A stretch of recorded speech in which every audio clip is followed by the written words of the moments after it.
I literally had a pistol and I loaded it. I was going to shoot myself in the head. And it dawned on me. I'm like, whoa, wait a minute. If you do that, yeah, maybe your problems are over, but those 3 kids and your wife, you're going to kill them too. You're going to ruin their life. Welcome to Inspired by Success, the podcast where I deep dive into the mindset of successful entrepreneurs, CEOs, and thought leaders.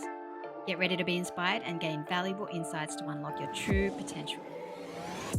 Transform your financial future with this episode sponsored by KE Financial Services. Okay, guys, get ready for an amazing talk today with the top Firewalk instructor in America, someone who's overcome life's toughest challenges. From a history of drug and alcohol addiction, he's been sober for 35 years. But that's just the beginning. He's Tony Robbins' trusted partner for over 19 years, setting world records and igniting change in over 12,300 people in London in 2005. He isn't just a firewalking expert, he's a mentor, entrepreneur, and podcaster and sought-after advisor for global companies like Google, NASA, and Notre Dame. Meet Dave Albin, the master firewalk instructor, keynote speaker, and sobriety mentor. He shares wisdom, resilience, and navigating life's challenges. Welcome to the show, David. Hey, Linda, thanks for having me. It's great to be here. Thank you. What was the pivotal moment that led you to change and become who you are today? Like, you sound like you've gone through so much and you've learned so much. What was that pivotal moment? Well, it was a culmination of several moments, actually, some of which I had control over, some of them which I didn't. You know, it started really early, Linda. It started with a couple of months before I was born, my biological father. We really don't know what happened. We just know that he hurt his head and they had to put a plate in his head to save his life. Well, there was a lot of pain with that plate. And he used to complain to mom all the time that he didn't know how much longer he could take it. And so literally 2 months before I'm born, he turns to my mom and said, "I'm going to the grocery store." And we never saw or heard from him again. So we just have to kind of assume there that he took his own life, but we don't know 100%. But again, mom never saw him after that. So when I was born to a single mom. She already had 2 sons from another man.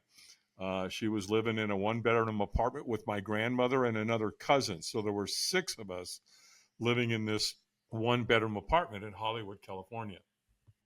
And, mom was working up the street at the Roosevelt Hotel. She was a server and she worked hard. She came from that generation, which I think is the most phenomenal generation that's ever walked our planet. You know, she came from the Great Depression. She was Rosie the Riveter in World War II, right? When all the men in America were out fighting the war, the Japanese and the Nazis. You know, the women were doing everything, right? So mom was building airplanes. She was driving rivets into wings of airplanes. So, you know, she worked hard. They knew how to get along. They knew how to get things done. When something would break, they fixed it. So, you know, they came from a very resourceful generation. However, 6 mouths to feed was really hard for her. And so by the time I was 5 years old, mom couldn't feed me. So she went to her oldest sister, Pat, and who was married to Bob Albin, a career military officer in the military. And she said, will you adopt David? And they said yes. And so they took me from Hollywood, California at the age of 5 to Long Beach, California. And we really had a nice life for quite a while. We lived in a nice house. We were pretty close to the beach. We had things, right? We never really needed anything. There was always food on the table. Bills were always paid. Dad was, he made a good living. And of course, my mom now, Pat, who's raising me, which was my uncle, she was a stay-at-home mom. She was a homemaker. Literally, that's what they referred to them back in those days. And she taught me a ton. She taught me how to clean, how to cook, how to do laundry, how to fold laundry, how to iron, how to clean a bathroom. I mean, everything I learned from this woman. She was phenomenal. By the time I was 11 years old, the first day of summer in 1964, I'm 11 years old. Pat came in and got me and she said, "David, come into the kitchen. We need to speak with you." Now, what I think is going to happen, Linda, is they're going to tell me where we're going to go camping, because we did that a lot. We used to go to Yosemite, Big Bear, Lake Arrowhead. We went all over the place in Southern California. And so I sit down at the table and my mom's here and my dad's over here. And my mom puts her hand on my arm like this. And she goes, "So what we need to tell you, David, is we're not your parents." What? what? What does that mean? What do you mean you're not my parents? Right. And so at 11 years old, you can't really process that. You have no idea what they're saying to you, right? It's like walking somebody outside and you're saying, look at the sky and it's about as blue as it gets. And you're going, yeah, well, the sky's not really blue. Did you Well, not it looks remember pretty your blue to me. did you not remember your mum like at I 5? didn't really remember. No, I didn't. Not really. Mm. I remember like bits and pieces. I Mm. remember being in the apartment. I remember looking out a window. Hollywood High School was right there. But I was really confused. You know what I mean? I just didn't know what had happened. And so shortly after they told me this, like within probably 2 weeks of them telling me that they're not my parents, they both started drinking. And Pat was kind of a happy drunk, if you will. She would pass out at the kitchen table. Bob, on the other hand, no, he wasn't a nice guy. He'd get alcohol in him, and he turned into a very, very mean, nasty guy. He was great when he was sober, but when he was drinking, you didn't want to be around him. And so they went to the grocery store one day. Back in the 60s, they did that all the time. You could leave your kids at home, no problem. You just called the neighbor across the street and said, hey, Joanne, Bob and I are going to the grocery store. If David needs anything, can he come knock on your door, right? Yeah, of course. Tell him to come over now. We'll fix him a fried bologna sandwich. So anyway, when they went to the store that day, I wanted to know what was going on with this stuff they were drinking. And I was very curious. And they were hiding it in plain sight. And so I literally went over to the cabinet and I opened it up and I took the bottle out, a big old half gallon of brandy. And I took a coffee cup, Linda, I filled it about halfway and boom, down it went at 11 years old. And I never had a chance. I believed that I was an alcoholic right on the spot. No doubt about it. Because it just escalated really fast. I wanted to drink from that moment on. And as I got older, next thing you know, you're drinking and you're hanging around the wrong people, and then you get introduced to drugs. And so by the time I was a junior in high school, they literally called me in the principal's office one day and they said, Albin, you're out. We're done. We're kicking you out of high school. We're expelling you. Okay. Well, I don't care. I didn't care. I wasn't like I was thinking to myself, oh my gosh, I'm getting out of high school. I'm not going to be able to make a living. I was already an entrepreneur at 11 years old. Mom grew flowers in the backyard and she had a green thumb. She could grow the most beautiful flowers and then she would arrange them. She knew colors and she would cut the flower at an angle, not at the bottom, but at an angle. And that would open up more surface area to get water in it. And then she'd put the colors together and she'd put them in a bouquet and she'd wrap a twist tie around them. And then she'd put them in a bucket and she sent me out into the streets to sell them out on the street corner. In fact, she put a little 7-Up in the bottom of the bucket. And that was literally, I don't know what it was. I'm guessing the caramelization or the sugar, but it would get up into that flour and they'd outlast the florist 3-1, literally. So, and then I live across the street from a golf course. And the thing I learned about golfers is that they suck. And so I'd take my bicycle and I'd go ride the perimeter of the golf course and I'd find golf balls. Yeah. And I'd bring them home and I'd clean them up and I'd go back to the parking lot and sell them. Right. So I had a very entrepreneurial spirit at a very, very young age. And to kind of move this forward, I'm now in my third marriage. It's 1988. It's June 8th of 1988. I'm grossly addicted to heroin, cocaine, alcohol, cigarettes. And when I woke up that day, I said, that's it. I'm done. I'm not doing this anymore. I was in so much physical and emotional pain. And the only thing I could really think of in that moment was to take my own life so the pain would go away. Well, the challenge I've got is I've got 3 kids that live upstairs. They're my stepkids. And I loved them dearly and their mother. And I'm thinking, you know what? Because I literally had a pistol and I loaded it. I was going to shoot myself in the head.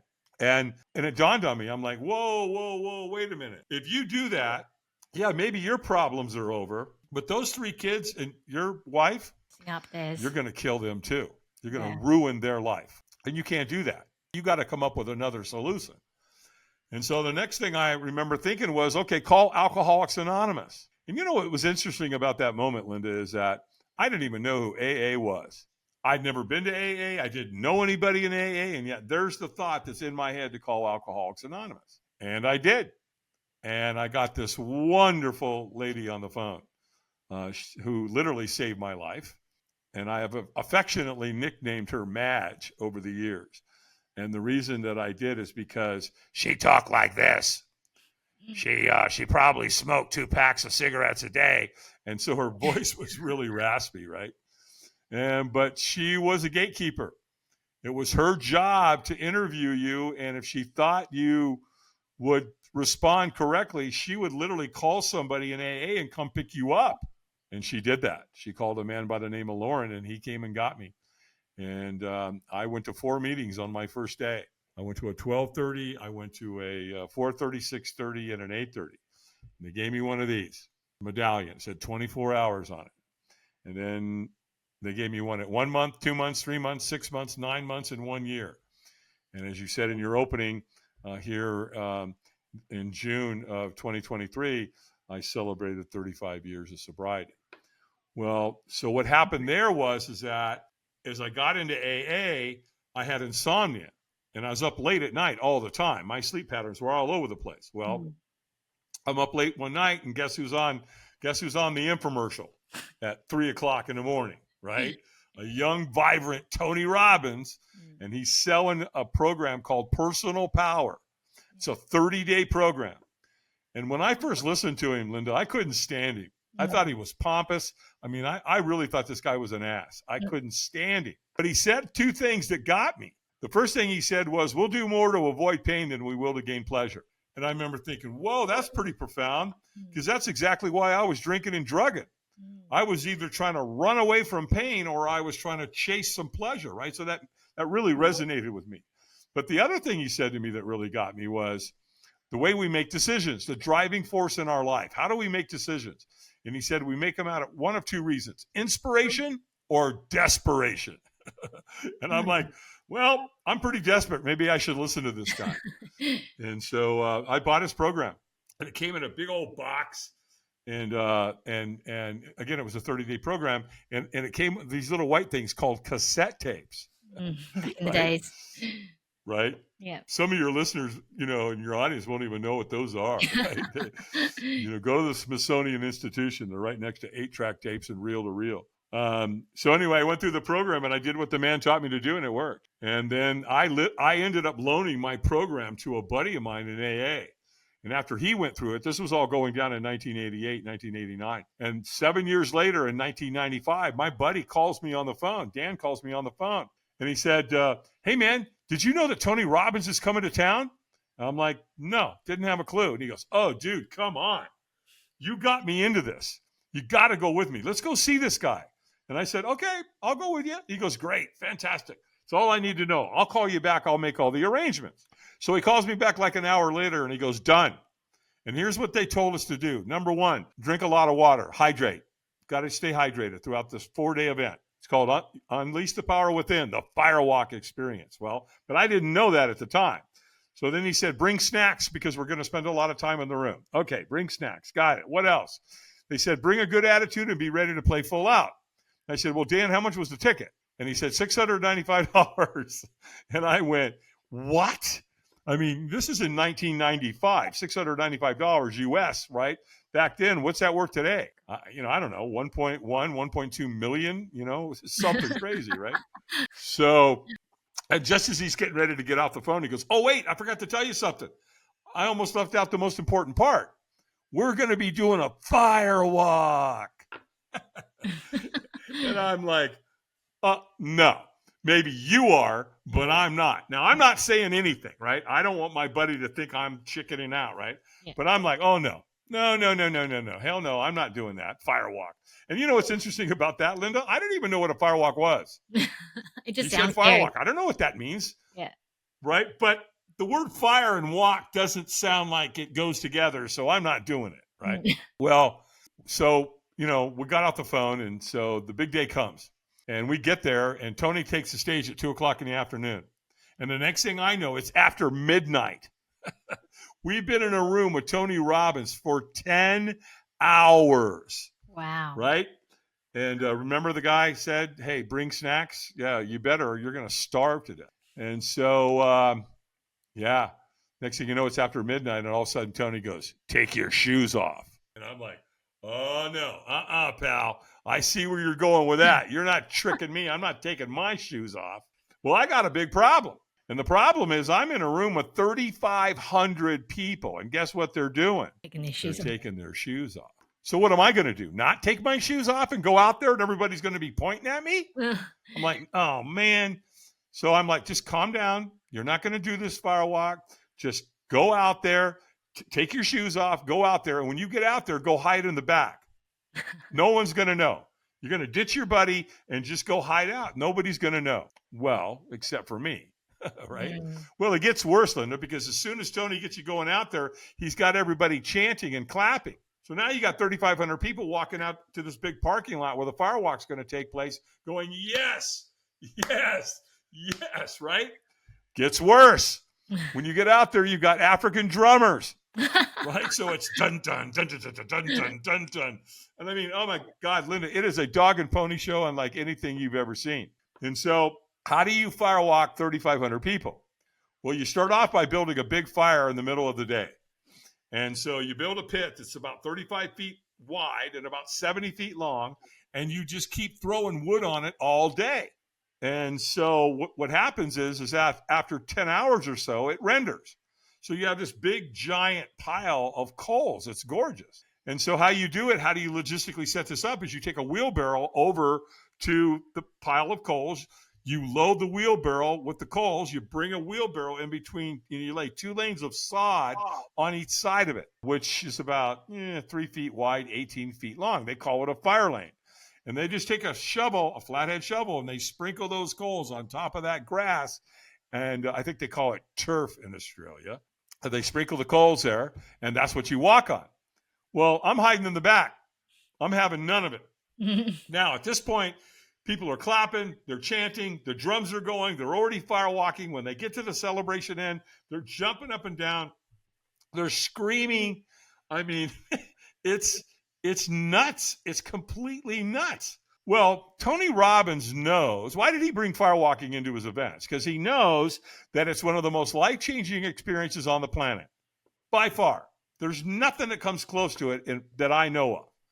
And so he also knows there's people like me. And we're going to do what? We're going to go hide in the back. Yeah. So what's he do? He trains people to come find you. He doesn't want you to miss out, right? He knows if you don't walk, the paradigm shift is not going to happen. Yeah. It's not going to change your life. That firewalk will change your life in 4 seconds. I've seen it tens of thousands of times, right? So anyway, I'm hiding in the back thinking I got it all figured out. Nope. Here comes this guy. He makes eye contact with me, doesn't take his eyes off, gets about 20 feet from me, and he looks at me really funny, like a dog when it hears a funny noise, right? Kind of twisting his head. He's like, hey, man, are you okay? And, of course, when we're not okay, what do we say? Yeah, we're okay. We lie, right? Oh, I'm fine. Oh, I'm good. No, all good here, man. Nothing to see. Move along, right? Leave me alone. And he said, hey, good, man. He said, hey, are you going to walk tonight? And I said, absolutely not. And I said it really intensely. And he's like, hey, man, that's cool. No problem. If you don't want to walk, no problem. We don't want you to do anything you don't want to do. And I thought, oh, okay, cool. This guy's going to get me out of here. No, he's not. He tricked me. Because the next question he asked me was, and by the way, this is a stranger. I don't know who this guy is to this day. But without him asking me this next question, I'm not on Inspired, by Success podcast tonight, that's for sure. And the question he asked me was, wouldn't you at least like to watch? And I thought, well, yeah, sure. I got no problem with that. Let's go watch these people burn their feet off, and it should be entertaining. And he said, well, hey, man, you can't see anything from way back here. Now, he's telling the truth, right? I can't. I can hear it. The drums are going. People are chanting. They're clapping. They're screaming. They're celebrating. I mean, yeah, it's going down, but I can't see it because I got 3,500 people standing in front of me. And he said, well, listen, just get in line. And eventually you'll get up there where you can see it. And I did. He tricked me again. He got me in line. And so I'm just kind of walking along, I'm eventually going to be able to see these people firewalking. And all of a sudden this guy comes up to me, another stranger, different person. And he comes up and he goes, he knows when you're ready. When he says go, you go. And pooh, this guy just disappeared into the night. And I'm like, what? What do you mean he knows when you're ready when he says go, you go? Who was that? And so now I'm just kind of walking along. All of a sudden I get to a point I can't see in front of me because I got 1,000 people in front of me, but I can see at an angle. And Linda, they're doing it. They are firewalking. Every race, every creed, every color, they are walking on fire. And there's so much disbelief with that because my brain's going, what? Why are they doing this? What would motivate somebody to want to do this? It doesn't make any sense. We're mammals. We're taught to run from fire. We're walking on it. And so I'm staring at it now. I'm mesmerized. I can't take my eyes off it, right? It's like a car wreck. You say you're not going to watch it, or look at it, but you do anyway. Yeah. Well, now I can't take my eyes off these people firewalking. Yeah. And the next thing I know, I'm not paying attention, and boom, guess where I am? I'm right in the front of the line. And I'm losing it when I realize where I am, because I look down and I'm looking at that fire lane, right? It's 3 feet wide, 18 feet long.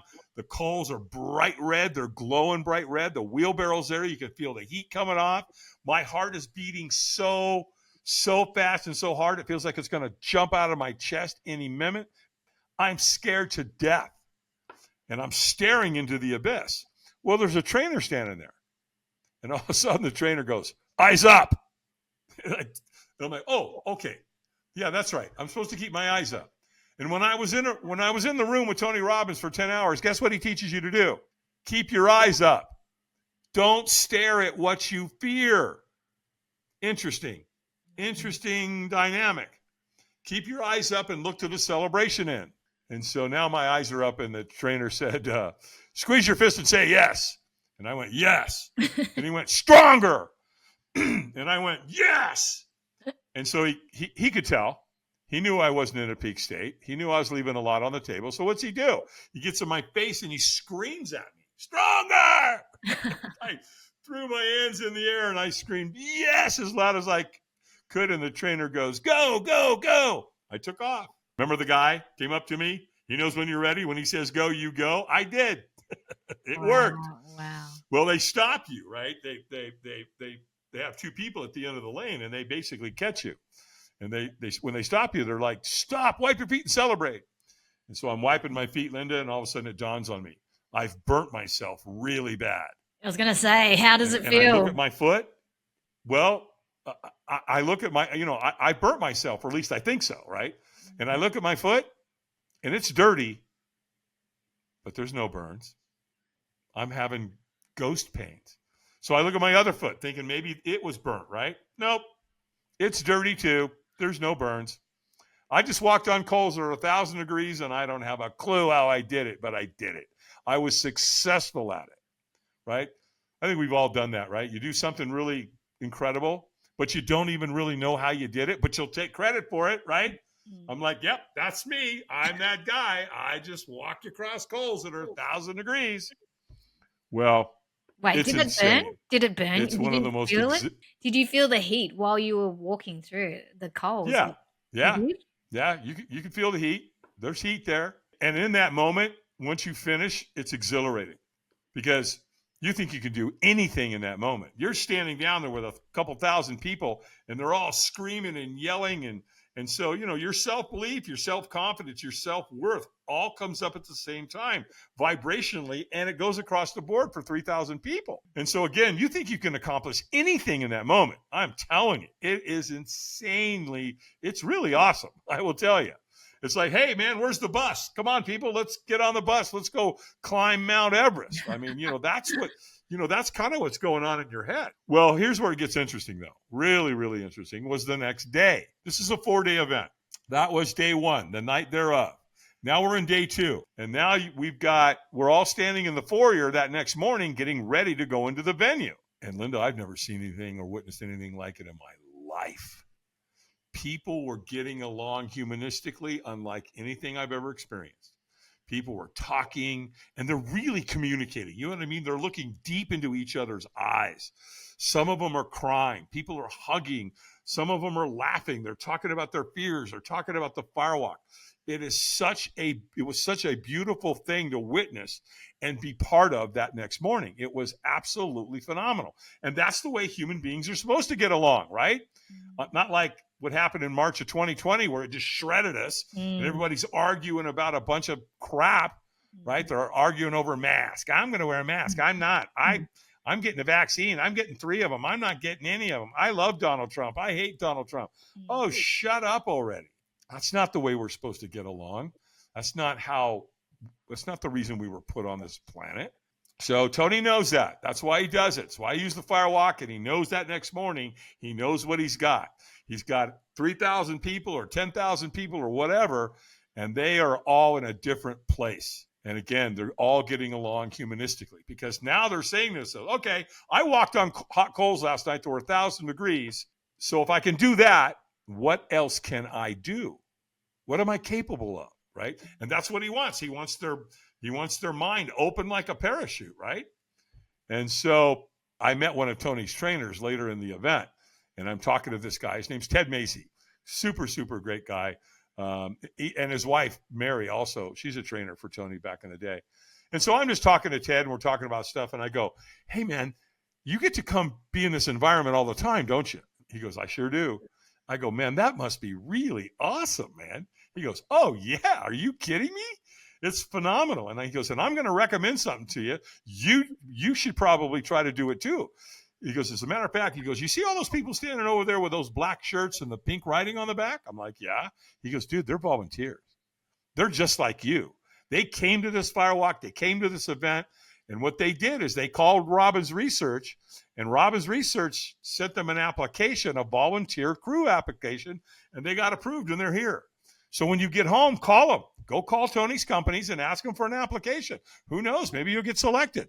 It's exactly what I did. And 9 weeks later, after I did that, I got a letter in the mail and it said, Dave Albin, congratulations.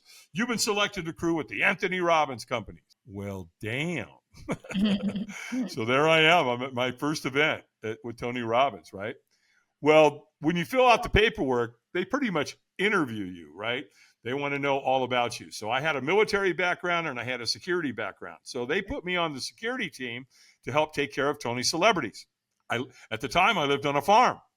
So I knew how to split wood. I knew how to use an axe, right? I knew how to use equipment and tools, right? And so they put me on the fire building team, which is exactly where I wanted to be. And pretty much the rest of it's in the history book, Linda. From there, I crewed, 5 or 6 times. And when you're a volunteer crew, you have to pay your way, right? You have to pay your airfare and your hotel and your food and all that. And then later, they offered me a subcontracting position to help take care of Tony's celebrities, and they made me the assistant captain on the fire team. And this all went down in 1995 and 1996. And then in 2003, my life changed forever. I got offered the captain's position, which meant that I would take care of all of Tony's firewalks globally. And because I was homeschooling my kids at the time, Tony even paid for my kids to go on the road with me full time, my kids and my wife. Wow. In fact, our first event that we did with my family was Sydney, Australia, Wow. which was phenomenal. So, right. So my kids got to go to Australia. I mean, how awesome is that, right? And yeah, so from there, that all happened in 2003. In 2005, we went to London. We set the world record. That's where we firewalked 12,300 people. Now, I say world record. I want to disclose Guinness Book of World Record was not there. However, I'm still going to say it's a world record. Why? Because there's never been a firewalk of 12,000 people, unless you go to another Tony Robbins seminar where there was 10,000 or 11,000, right? And so that happened in 95. And then in 2014, Linda, I'm driving down the road. My phone rings. Guess who it is? Google. And they're like, so are you the Dave Albin that does the firewalks for Tony Robbins? I'm like, yeah. And I said, what can I do for you? And they said, well, if you're not under any contractual obligation or non-compete, we'd like to talk to you about hiring you. Okay. Well, homeboy's a free agent. What you got going on? And the next thing I know, they're hiring me. In fact, I ended up doing 2 events for Google. And later that year in 2014, when this was all happening, in fact, at the encouragement of one of the Google executives, she literally told me, she goes, look, I don't know if you realize this or not, but you're at the top of your game. And corporate America will eat you alive. This is exactly what they need. This is exactly what they're looking for. Team building experiences that literally cause life-changing experiences, cause the paradigm shift. We know, we're Google. We came and found you. It's like, okay. So I listened to her. So Firewalk Productions was born in 2014, shortly after, Google hired me. So I retired from Tony's organization. And right after that, the next thing I know, I'm at NASA, Notre Dame, Virginia Tech, Chick-fil-A, Remax, Heineken, Microsoft, the EO organization. And as I said earlier, the next thing I know, now I'm on with Linda on the Inspired by Success podcast, right? So you never know. So it all started in 2014, and no pun intended, Linda, but we've been going hot and heavy ever since. So inspirational. And how was your time working with Tony Robbins? How did that shape your understanding of human behavior, leadership? You must have learned so much working with your time with working with Tony Robbins. What was that like? It was freaking awesome. Tony's a good dude. Tony's a really cool guy. And he loved my family. He loved my kids. He was really super good to them. He was really, really super good to me. And he treated me and my family like gold. We became good friends. And, I got to travel all around the world with my family. And I got to build these big giant fires. And, Tony would bring out 5,000 people, 6,000, 10,000, 12,000, whatever. And we do all the training, and we'd walk them. We change all these people's lives, and we clean it up. And, we'd go to the next city. So it's pretty much undescribable, what it was like to be in that environment around, because there was a lot of really groovy people. I'm talking, there were some beautiful, beautiful souls that I got to know that also worked for him. And I became good friends with a whole bunch of them. And I'm still good friends with a whole bunch of them. And so, yeah, it was an absolute dream come true to be able to work for him and hang with him at that level. Wow. I mean, by the way that you've told the story, I want to try it too. But then there is also definitely a fear. I know I'd do it if everyone else is doing. But how does fear impact decisions? How can we use that to empower people? How do we use it to impact ourselves? Well, I think a lot of entrepreneurs and business owners know, look, what doesn't challenge you is not going to change you, period. It's not how it works. You've got, I've learned now over the years that when we do the things that are hard, life becomes easy. When we do the things that are easy, life becomes hard, right? So we do things that are hard all the time, and then something comes up and it's hard, then it's not as hard. It just, you know what I mean? It makes sense. And that's how I chose to live my life. I mean, my routine, my regiment, if you will, every morning is pretty intense. I get up every morning. I'm outside on my deck when the sun comes up.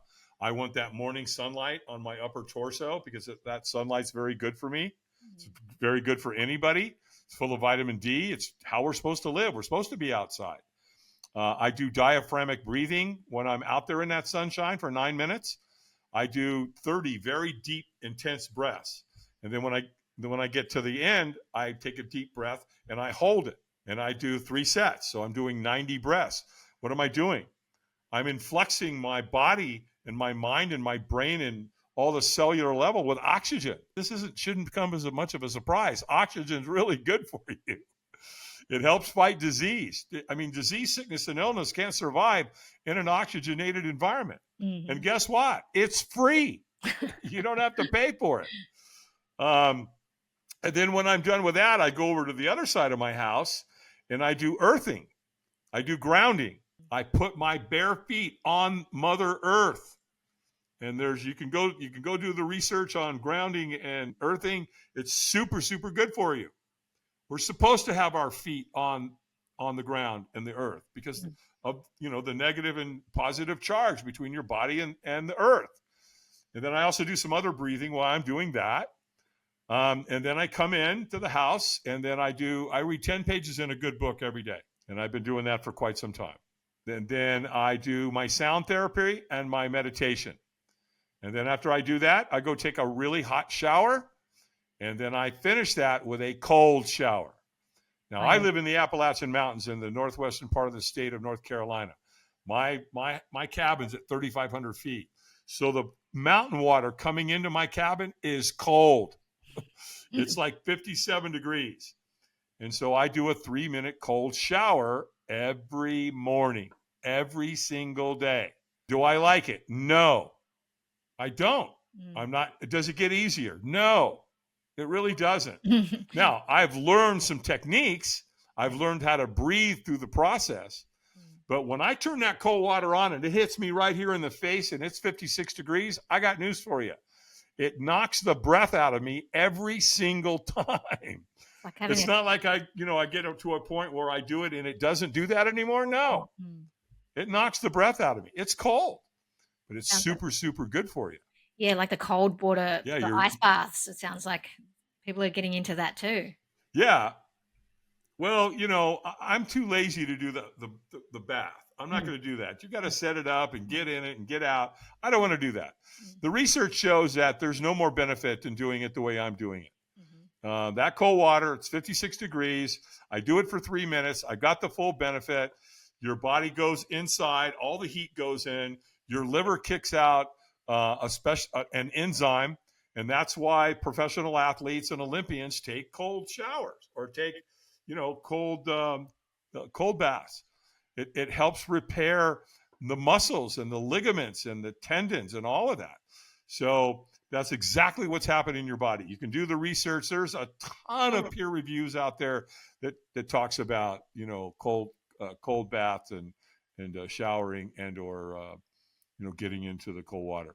What's this sound therapy you mentioned? What's that all about? I do a whole variety of different frequencies. And so I have an app, and my app here is on, so I was just going to open it up right here. So I listen to frequencies, and they're solfeggio, which is SOLFEGGIO, solfeggio. And there's different frequencies, 852, 432, 396, 174, 285, and then one of my favorites is 528, which is a universal tone. I even have a tuning bar here that has the 528, so I can play it anytime I want. I've seen somebody do that before on Instagram, and I was wondering what's the benefits? Why are you doing that? It's very vibrational. It's very, very good for you. Lifts your vibration? Yeah, it's definitely gonna influence you. It's pretty easy to believe that if we take a plant and we put the plant on a speaker and we play classical music, what happens to the plant? It flourishes because of the vibration, right? Now, if we take that same plant and set it on a speaker and we play a bunch of hate screaming music, guess what happens to the plant? It dies. Yeah. It dies. I've seen that with the ice as well.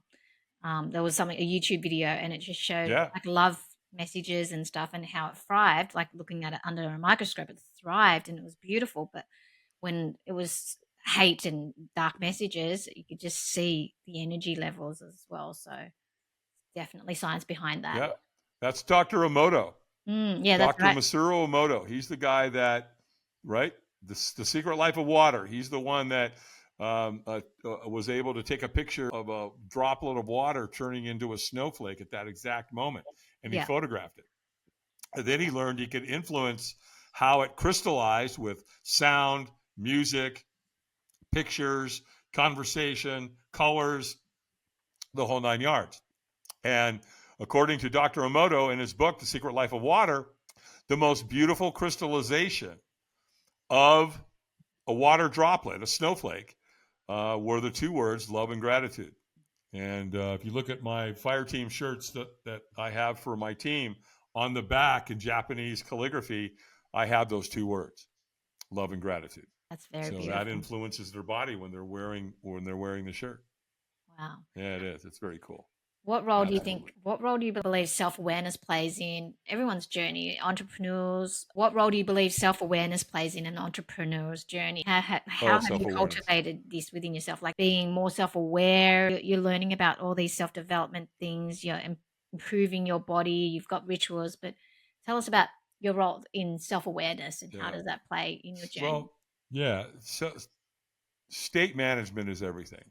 How you manage your state. You know, you want to learn something about a man or a woman, see how they act out when times are of struggle and there's a lot of stress in their life. Mm. How do you manage your It's real stress? easy to be, game on when everything's going great, right? But state management is really, really important.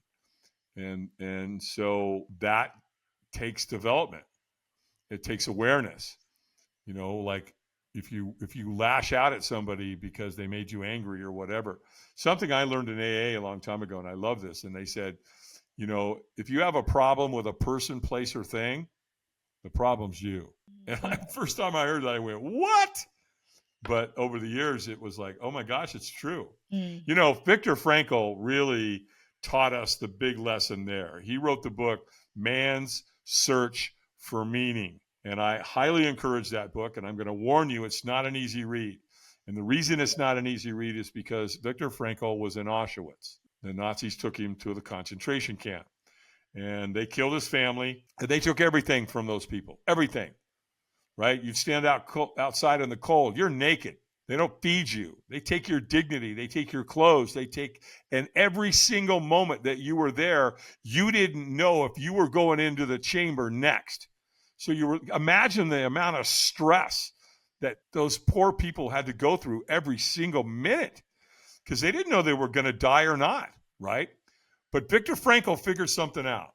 He said, you can take everything from me, but there's one thing you can't take from me, and that's my attitude. I have to give it up. I have to relinquish it. And he decided he wasn't going to do it. And so the reason he lived, why most everybody else that was in there with him died, is that he developed purpose. And the purpose was somebody has to make it out of here alive so that they can tell the story. And that's exactly what happened. So yeah, that's self-awareness, that's state management. He had to have that at a really, really, really high level. And he, it developed him into just an absolute brilliant human being. So, yeah, because, I ask all the time, and even in my seminars, I ask, so why don't people get what they want in life? And I hear a bunch of answers. I don't have the time. By the way, that's one of the biggest lies human beings tell themselves. I don't have time to do that. Yes, you do. You have time for anything you're committed to, period. And if you ever catch yourself saying you don't have time, you ought to stop because you're lying to yourself. Well, I don't have time. I don't have the money. I don't have the education. I don't have the resources. I don't have the background. I don't have. Right? Well, that's not the truth. The bottom line is that if you want to change your life, then change your story. It's real simple. So we create our own story. It doesn't matter what happens to you. You are the architect. You're the one that creates the story behind whatever happens to you. And I don't care if it's really good. I don't care if it's really bad. You are the one that gets to write it down and create whatever story you want to create, period. So I encourage people to create a masterpiece. When I do my seminars, Linda, they, when companies hire me and we go and, I always work with the client, find out what's going on. You're launching a new product, are things down, is there dissension, or things really good, whatever. Tell me what's going on and I'll create the firewalk around whatever's going on in your particular moment in your organization. So when I get there, I have a picture of a guy on the screen behind me. And I talk for like 20 minutes. And then eventually I'll say, hey, by the way, you see this guy standing behind me? Who here can tell me where he's standing? We can kind of tell. And it never fails. There's always somebody that screams it out. Mount Everest. That's correct. My buddy Eric there is standing at the top of Mount Everest. He summited Mount Everest. Now, I want to tell you something about Eric. He's climbed the 7 highest mountains on 7 continents, including Everest. Got that? He's climbed the 7 highest mountains on 7 continents in the world. Put that boy on a mountain bike, he could tear it up. Put him in a kayak, he can probably navigate any river in the world. But there's something you need to know about Eric. He's blind. So I don't want to hear your bullshit. Wow. Go ahead. Really? You going to tell yourself you can't do something? Really? If a blind man can climb the 7 highest mountains on this planet, then I'm pretty sure you can probably do anything you put your mind to. And I purposely put him up there to screw with your head. Because the next time you tell yourself you can't do something, you think back to Eric. What do you think he thinks about every day? Can you imagine? You're going to, hey, well, okay, guys, let's go. We're going to go climb Mount Everest. Dude, you're blind. Yeah, so what? Now, granted, he has really good people that climbs with him, obviously, right? But he still climbed it. Yeah. He still had to go from the bottom to the top. Yeah. So, yeah, it's just, never underestimate what people can do. Never underestimate what a small group of people can do. Indeed, it's the only thing that ever has. Beautiful and very, very inspiring indeed. So tell us what key pieces of advice you wanted to leave with our audiences. Well, the one thing I would say to people is don't negotiate with yourself. Stop negotiating with yourself. If you say you're going to get up and take a cold shower in the morning, do it. If you say you're going to get up early in the morning and go to the gym, do it. Get your happy ass out of bed. Don't go, I'm just going to sleep another 15 minutes. No, you're lying to yourself. Catch you. See, all human beings run patterns. Everything we do in life is a pattern. If we go to the gym, it's a pattern. If we overeat, it's a pattern. If we get mad and angry, it's a pattern.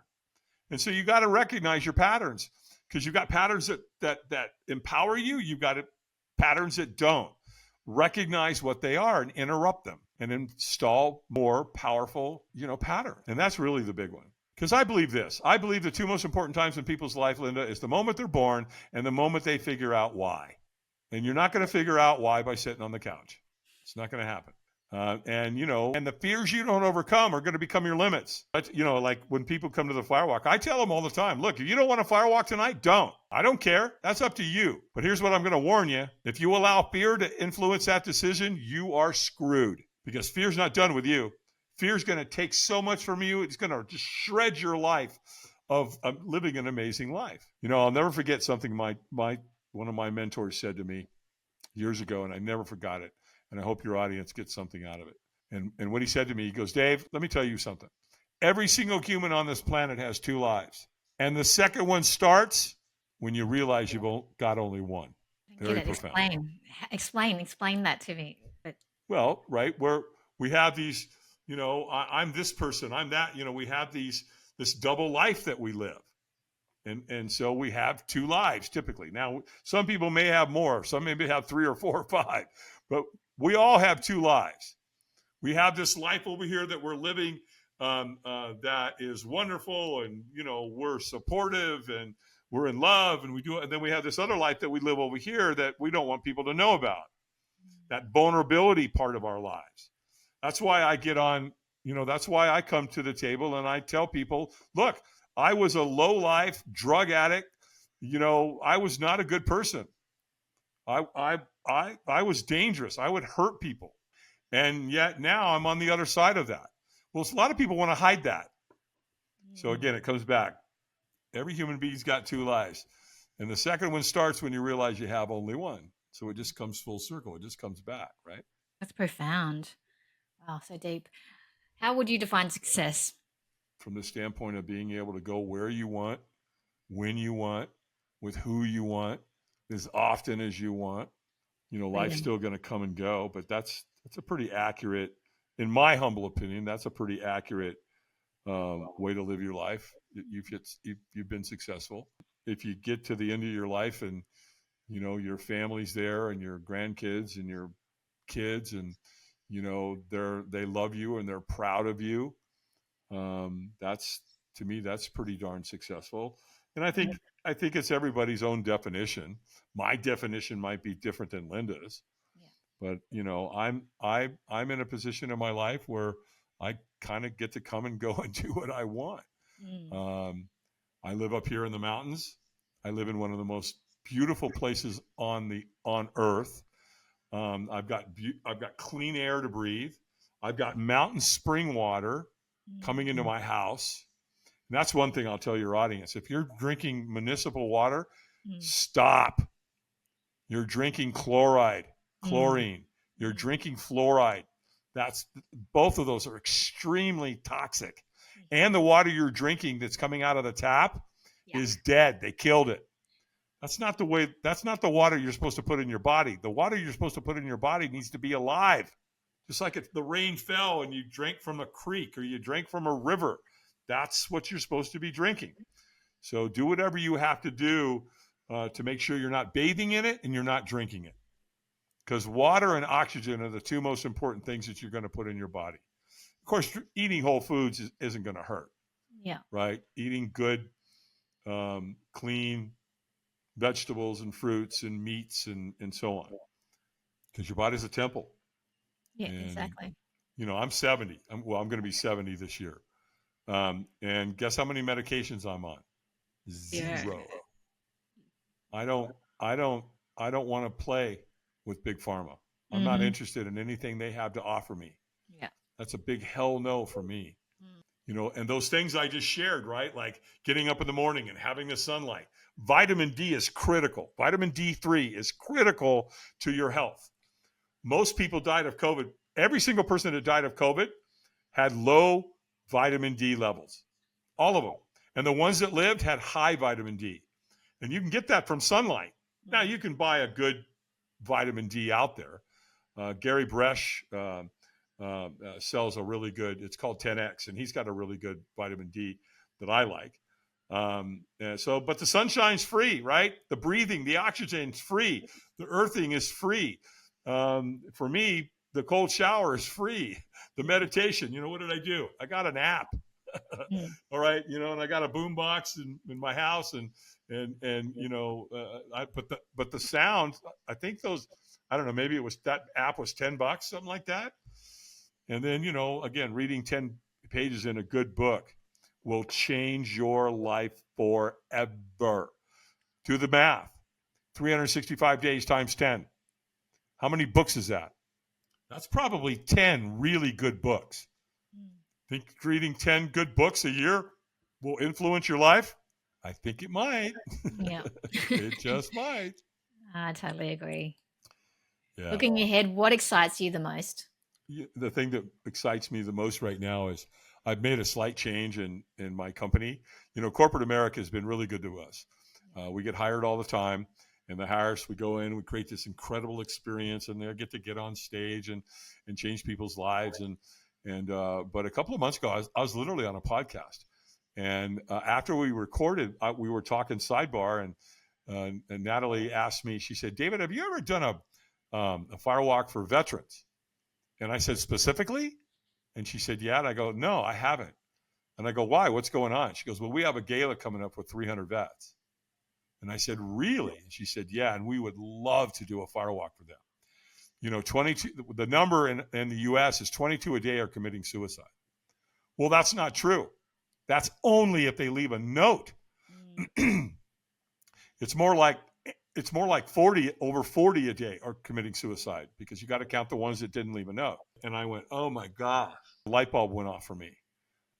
And so I kind of changed direction. So what we're going to be doing now is I'm going to be doing creating Firewalk Experience for 4 categories.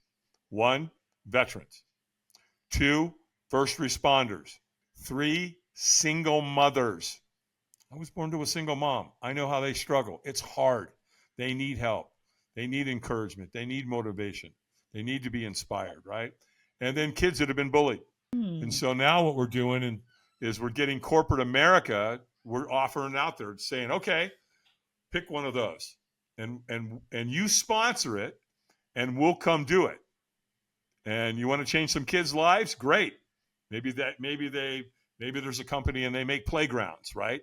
And they'd love to be able to sponsor something to help save kids that have been bullied's life. Maybe they make some kind of products for moms, right? So a company would want to hire us to come do an event for single moms, first responders, and then veterans. So that's what we're doing right now. So if a lot of companies they appropriate money every single year to sponsor incredible events and certain things that make their company and their brand look good. Well, we have a way to really fulfill that now. And so I created a program, and it's called Operation Do No Harm. And the whole program is designed to reinstall purpose in these people's lives and to get them to step into who they are and step into their greatness. Wow. So we're really, really excited about that. In fact, we booked our first event here in the U.S. April 13th, we're going to do our first Firewalk for the veterans. My buddy Ed, who's the president of the Rotary Club, that we have something called the Rotary Club in America, and they're sponsoring it, and we've got 200 vets coming. So I'm inviting some other companies. One of my favorite companies out there is a company called Zippo, right? The lighters. and if you're going to light a fire, why not use a Zippo lighter, right? Wow. And so these guys are really cool. I love them. So when I decided to create Operation Do No Harm, I reached out to them.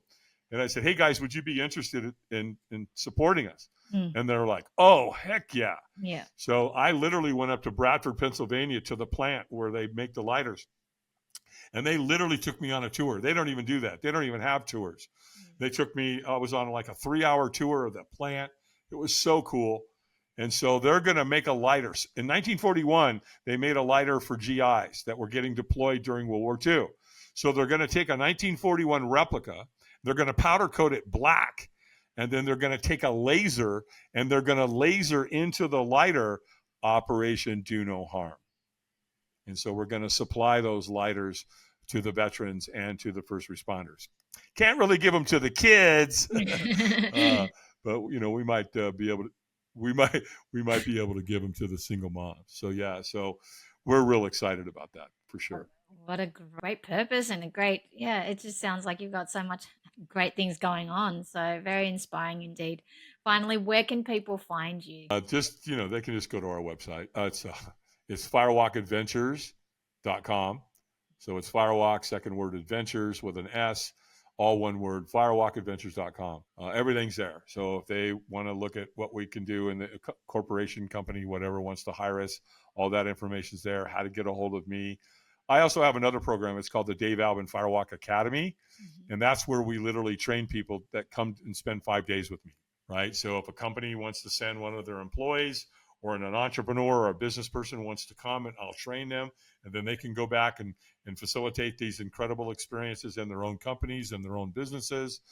We have trainers who come. We have coaches who come to the academy, and we only do it once a year. We do it in October. We do it up here in the Appalachian Mountains. This last October, we just graduated 11 students, and we not only are you going to learn a great deal, you will literally become a corporate team building extraordinaire. You're going to have a heck of a lot of fun. I'm going to teach you a lot. It's going to be phenomenal, but man, are you going to have a good time. So that's on our website there too. It's a tab at the top. It says, the Academy, and just click on that and you can get information about that as well. Awesome. Thank you so much for your time. Very inspiring. I loved your story, and I wish you all the best with especially the goals that you've put for yourself or with those different niches. Very inspiring indeed. So good luck with that. And I know you're going to smash it. So thank you. Thank you for your time as well. Thank you, Linda. I appreciate you having me on your show. It's always an honor. Let's do it again sometime. Yeah, for sure.